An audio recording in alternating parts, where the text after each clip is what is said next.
Hey everyone, here's a quick update on the Anker 140W brick with the Onexplayer Apex. So I do have that cable. It came in with the DC barrel, and then it also has the USB-C end. And the problem with the Anker one is that it won't initiate power at all, and that's because there's a variable power on this, and so it doesn't like it. So if you try to boot with this new brick that I got, this is a 140W brick for a MacBook with a single port USB-C, is that when it starts, it shuts off because it's not triggering enough power to start the device. But if you use the battery bank with it, it will actually start. And you can get it on the Onex console app with 80 watts showing on the DC barrel. The biggest problem is that if the screen goes black, it'll shut off the device. So if you don't have the battery bank attached, it'll shut off the device. So you can't just like disconnect the battery when it's running with this.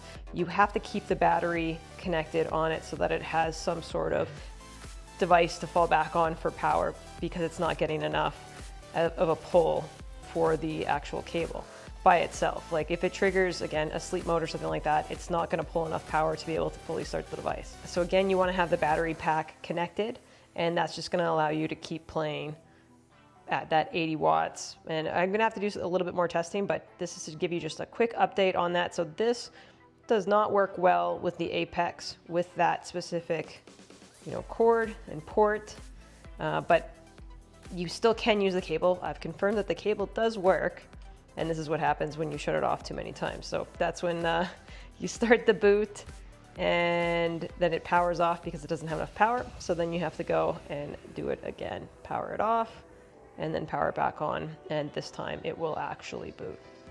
And you can see booted in, it shows that the DC is in, and then it gives you the option to go up to 80 watts. So you can do that, again, with the battery connected and with this specific plug in here. Again, I've got to do some more game testing, but I wanted to get this out so that you could see, kind of the options in there. I'll leave a link to this brick in the description, but this one not working so well with it, just again, because of that variable on the wattage. But you still can use it if you boot it up, and it'll go to 55 watts if you're using just the regular USB-C into the port.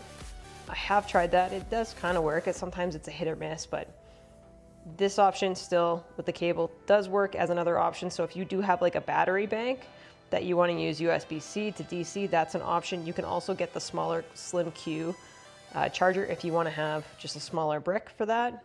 And that's an actual DC charger. This is the cable with the Anker, and you can see that it just updated to 80 watts, but it kind of goes back and forth depending on how much power it's pulling. So that's the tricky part with this one. This is the Anker one just plugged in, just to show you the 140 watt unit. And you'll see right here that we have 55 watts. It shows that it has the Type C 100 watt charger in there, and again, the max is 55 watts. But again, I have the battery connected because it's a little wonky sometimes with this without the battery connected. It's shut it off a couple times for me. So especially if it goes into sleep mode, again, that's a little risky. So hopefully this was helpful. Let me know what you think down in the comments. Hit that like button and subscribe if you haven't already.